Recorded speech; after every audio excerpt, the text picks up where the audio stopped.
My 27-year-old female, wedding to my fiancé, 28-year-old male, is in 6 months. We're having a medium-small wedding in my hometown, 80 people, and I couldn't be more excited to be marrying the love of my life with all of my family and friends with us. We aren't doing anything crazy at the wedding. It's going to be an outdoor venue with buffet-style food and an open bar, like a lot of weddings have. One of my friends has raised a problem with the open bar though. She, we'll call her C, is 6 months sober from alcohol. She isn't by any means my closest friend and isn't in the bridal party, but I care about her and have been there for her through her recovery. She's an old friend from college who lives about 2 hours away from my hometown.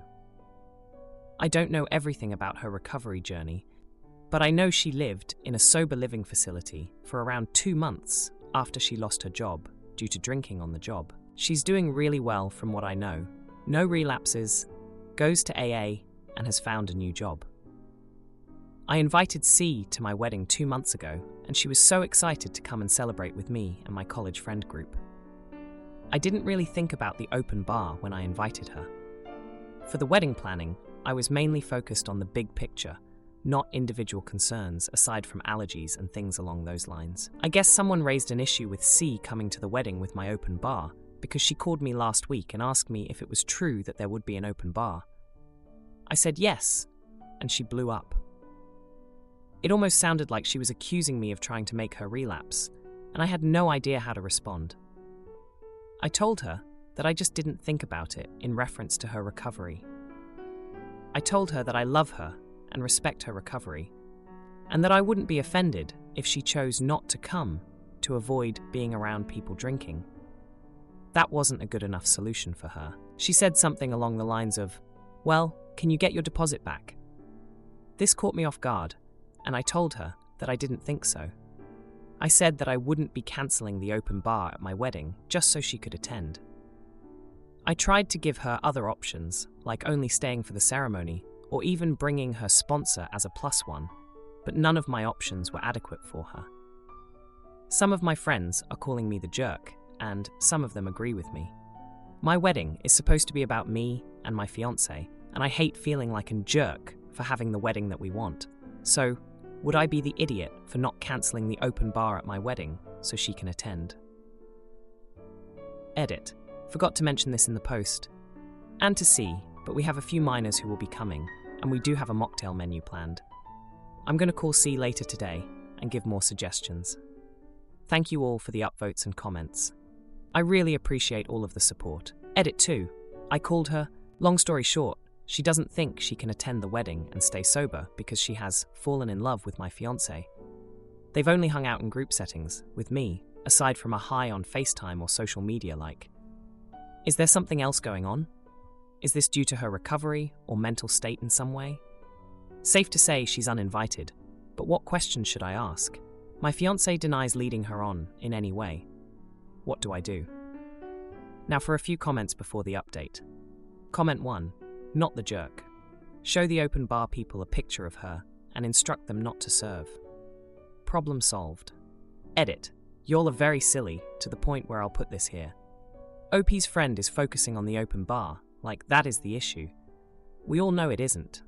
I think OP should still offer this, not because I think it's actually what they should do, but it's a suggestion that might make the friend reconsider what the actual issues are and withdraw. That way, OP can maintain a friendship they want, and it won't cause conflict, because ideally, the friend will come to this solution and realization on their own.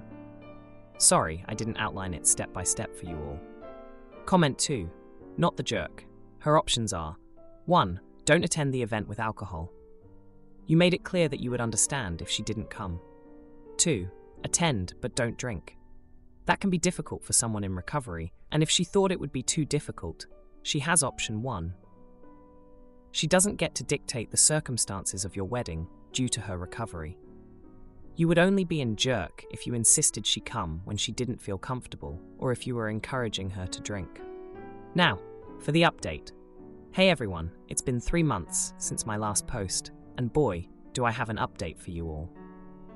After the whole situation with my friend C and the open bar at my wedding, things took a turn for the dramatic, and I've been on an emotional whirlwind ever since. So, after the last update, I had a heart-to-heart with my fiancé about C's confession of love for him. He was just as shocked as I was and assured me there was nothing between them. We decided to focus on our relationship and move forward with our wedding plans. But, as you can guess, that wasn't the end of it. A month after C was uninvited, I found out through our college friend group that she had been spreading rumors about my fiancé and her having an affair. This was a complete shock to everyone, especially since we all knew they had barely interacted outside of group settings. My fiancé was devastated by the accusations, and it put a strain on our relationship. We spent countless nights talking it through, reaffirming our trust in each other, and trying to ignore the whispers that followed us around. In the midst of all this, my maid of honor, who's been my rock since kindergarten, revealed that she had seen C and my fiancé together at a coffee shop a few weeks before C's outburst. This was news to me, and it hit me like a ton of bricks. My fiancé explained that C had reached out to him, wanting to apologize for her behavior, and that he agreed to meet her in a public place to keep things transparent. He didn't tell me because he thought it was a non-issue and didn't want to add to the stress of wedding planning. The confrontation that followed was intense. I felt betrayed that he kept this from me, and he felt like I didn't trust him. It took a lot of tears and long conversations to get past that, but we managed to work through it, and our relationship came out stronger on the other side. As for C, after the coffee shop incident came to light, she reached out to me, apologizing for everything. She admitted that her feelings for my fiancé had caused her to act irrationally, and that she was seeking help to deal with her emotions and maintain her sobriety. I appreciated her apology, but I couldn't just let her back into my life after everything that had happened. The wedding day finally arrived, and it was beautiful. The outdoor venue was perfect, the buffet-style food was a hit, and the open bar was enjoyed by all. My fiancé and I had a magical day surrounded by our family and friends, and for a moment, all the drama seemed like a distant memory. However, the bittersweet part of this update is that C wasn't there to share in our joy. Despite the chaos she caused, I couldn't help but feel a pang of sadness that our friendship had ended in such a tumultuous way. She had been a part of my life for so long, and it hurt to know that she was out there, probably struggling with her own demons while we celebrated. The wedding ended with us dancing under the stars, and as I looked into my husband's eyes, I knew that no matter what had happened, we were meant to be together. It wasn't the smooth journey I had envisioned when we got engaged, but it was our journey, and we made it to the other side, together. My friends expect me to pay equal for Airbnb and food, but won't let me bring my dog or eat gluten-free. So I demand a bedroom, and they call me unreasonable, but I have other plans. I, 35-year-old female, have a group of friends I've known since university. We have always been close, and despite all moving to different parts of the country, we make the effort to have weekends away in an Airbnb a few times a year. Of the 6 of us, I'm the only one without kids. I don't mind kids, but I am just not interested in having my own. When we do our weekends, they often bring their kids, not partners. It's just us and the kids. We always split the cost of the Airbnb equally and arrange a supermarket food delivery, which is also split 6 ways. Despite the fact that the kids' stuff is half the food bill, they're all fussy, so completely separate food is bought for them. Chicken nuggets, fish fingers, etc. I am gluten intolerant, so I need special foods, but the group asks me not to add those to the order due to expense. They don't seem to get that me paying for kids' food I won't eat is the same as them paying for gluten-free food. Also, as the childless one, I get the sofa bed, while the others get the big, comfy bedrooms for them and their kids. It's just assumed that it's okay, and I never get consulted. As you can tell, I find it annoying, as it's never acknowledged that I get the short straw, despite paying the same as them. However, I love spending time with them, so I don't say anything to avoid rocking the boat. That was until recently when I got a dog.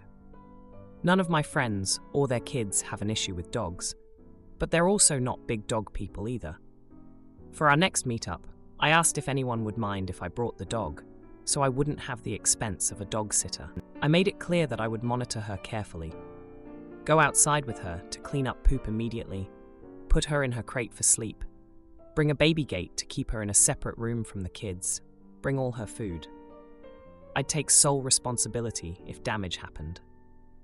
My friends said they weren't comfortable with that. I completely get it. However, I said in that case I would need to pay for a sitter kennels. And therefore, I think we need to revisit the way we split the costs. If I'm making concessions to accommodate the kids, then I should pay a smaller portion of the Airbnb. Also, I said I would not be paying for the portion of the food bill, which is for the children. I'll pay my equal share of the adult food, but no more. They have said I'm being unreasonable, and they don't understand how I can claim I'm getting the short straw with the room/food. They believe I'm being petty because they said no to the dog. I don't think I am. I'm just asking for them to make concessions for me the way I have for them for many years. They say I'm comparing my dog to their kids. I'm not. I'm pointing out that the money paid versus the resources being used is out of balance. And now I have the dog. I can no longer support this. I don't think I'm being unreasonable, but would like to hear what others think. Am I the idiot? Now, for a few comments before the update. Comment 1. You're not the jerk. They believe I'm being petty because they said no to the dog. Not precisely. It was just the straw that broke the camel's back. I don't think I'm being unreasonable, but would like to hear what others think. You're not being unreasonable. People always get angry when you stop letting them take advantage of you. Comment 2. Also, as the childless one, I get the sofa bed while the others get the big, comfy bedrooms for them and their kids. It's just assumed that it's okay, and I never get consulted. Stop traveling with these people, or let them get their own Airbnb, and then you and your pup can get your own nearby. You're not the jerk. Now for the update. Hey everyone, a lot has happened since my last post about the Airbnb situation with my friends and their kids. I've got some updates that I think you'll find pretty interesting. So, after I brought up the issue of splitting costs more fairly, things got tense. Remember how I mentioned that I always get the sofa bed? Well, this time, I decided to stand my ground. I told them that if I'm paying an equal share, I should get a bedroom just like everyone else. You could have cut the tension with a knife when I said that. Let's rewind a bit to give you some context. My friend Sarah, who's usually the peacemaker of the group, has a daughter, Lily, who's allergic to nuts. Because of this, we've always been super careful about what food we bring into the Airbnb. No one complains because we all love Lily and want her to be safe. But when I asked for gluten-free options to be included in the food order, suddenly it was too much to ask. Back to the present, Sarah was the first to push back on my bedroom request. She said that her and Lily needed the bedroom because of Lily's allergies, and they couldn't risk having allergens where they sleep. I get that, but it's not like I was asking to swap with her. There were other bedrooms after all. Then there's Mike. He's got twins, and they're a handful. He argued that the kids needed space to play, and that's why they needed the bedrooms. But here's the kicker. Mike's twins have taken over the living room every single trip, leaving me with nowhere to relax. I brought this up, and Mike just shrugged it off like it was nothing. Now, let's talk about the dog situation. I love my dog, and she's well behaved.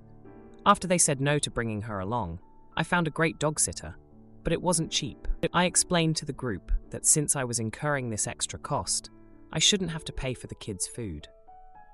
That's when things really heated up. Jen, who's always been the budgeter of the group, accused me of trying to skimp out on costs. She said that the kids' food wasn't that expensive, and that I was overreacting. But here's the thing. Jen's son, who's the pickiest eater I've ever met, eats nothing but brand-name snacks and meals. We're talking about a significant chunk of the food budget here.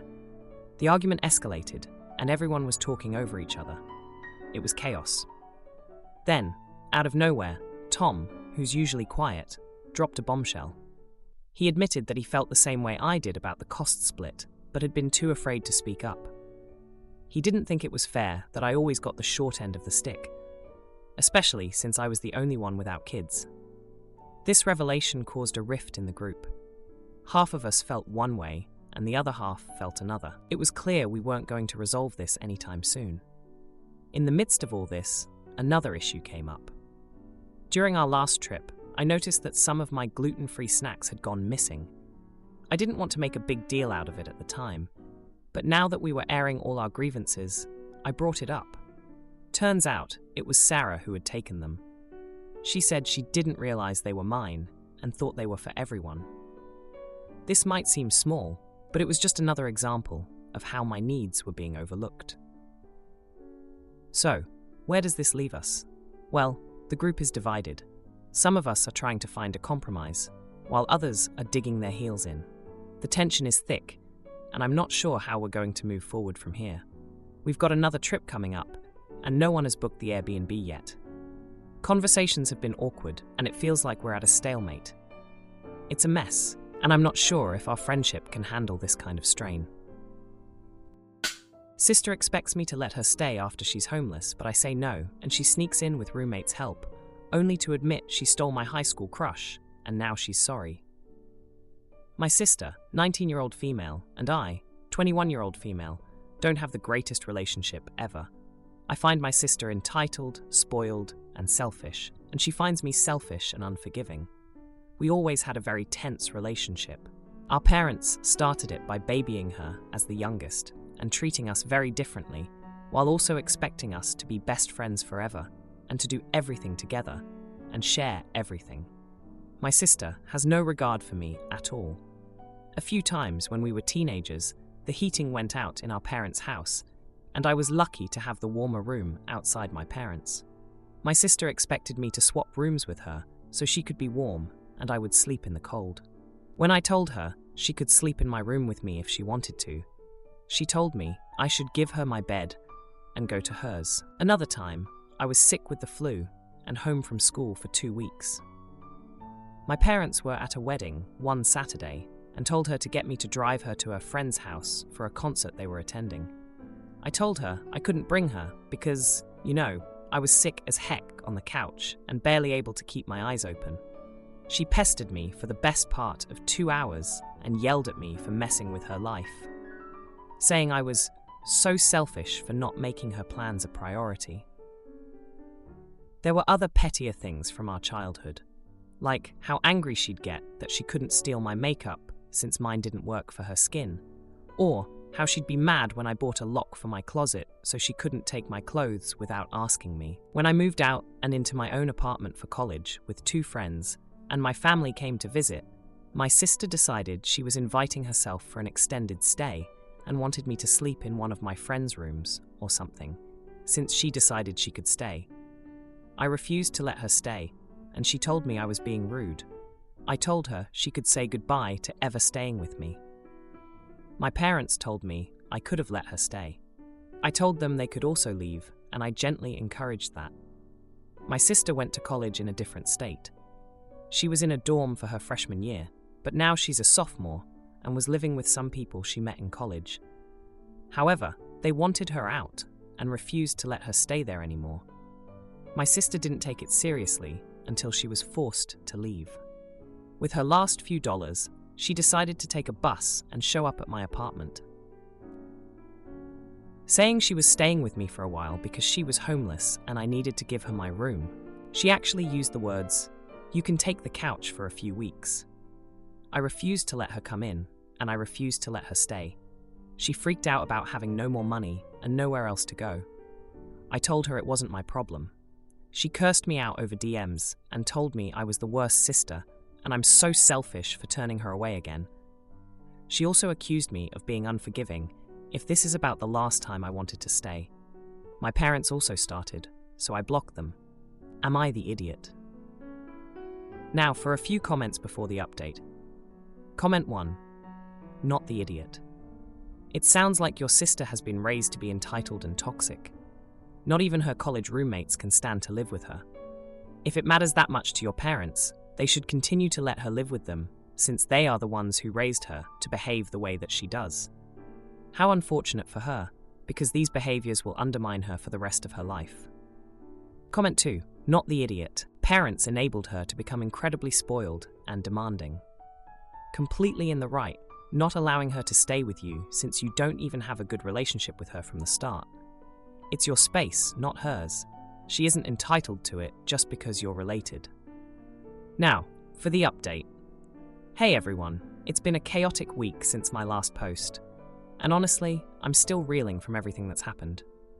I thought things with my sister couldn't get more intense. But boy, was I wrong. So, last time I told you all about how my sister showed up at my apartment, expecting to crash with me after her roommates kicked her out. I stood my ground and didn't let her in. Well, things escalated quickly from there. After I blocked my parents, they started reaching out to my friends, trying to get them to convince me to let my sister stay. My friends, knowing our history, backed me up and refused to get involved. But my sister, she wasn't giving up that easily. She started camping out in the hallway of my apartment building. Yep, you read that right. She had her bags and was sleeping right outside my door. My neighbors were getting annoyed, and I was getting complaints from the building manager. I felt trapped in my own home, having to step over her just to get to class. Then, 2 days into her hallway campout, I came home to find her crying. She told me her ex-boyfriend, who she'd been hoping to crash with, had laughed in her face and slammed the door on her. She was at her lowest, and despite everything, seeing her like that broke my heart. I almost caved, but then I remembered all the times she'd manipulated situations to her advantage. I offered to help her find a shelter or a cheap motel, but she just screamed at me, calling me heartless. It was a mess. The neighbors were peeking out their doors, and I was just trying to keep the situation calm. The next day, I thought things might have cooled down, but when I got back from class, I found my door unlocked. My heart dropped. I walked in to find my sister sitting on my couch, eating my food and watching my TV. She'd convinced my roommate, who didn't know the full story, to let her in. I was furious. I felt betrayed by my roommate and violated that my sister had just taken over my space like it was nothing. We had a huge fight, right there in the middle of the living room. She threw every insult she could think of at me, and I couldn't help but throw some back. It was loud, it was ugly, and it ended with me telling her she had to leave, now. She packed her bags, still hurling insults, and as she left, she dropped a bombshell. She told me she'd been seeing someone from our hometown, someone I had a huge crush on in high school. She knew I liked him, and she went after him anyway. It was like a punch to the gut. I couldn't believe she'd stooped that low. I was left standing there, in the middle of the chaos she'd created, feeling a mix of anger and heartbreak. I thought about all the times we'd fought over the years, all the times she'd taken advantage of me, and all the times I'd let it slide because she was my sister. But this was too much. I spent the next few days trying to get back to normal. My roommate apologized profusely, and I forgave her, but things were tense. I changed the locks, just in case, and tried to focus on my studies. Then, out of nowhere, my sister sent me a message. She'd found a place to stay, with a friend of a friend, and she wanted to apologize. She said she realized how badly she'd treated me, and that she was sorry. I didn't know what to think. Was this just another manipulation, or had she really seen the error of her ways? If you like this video, you'll probably like these too. Also, while you're here, please consider subscribing. It's your support that keeps this channel alive and allows me to make better and longer videos. Have a great day.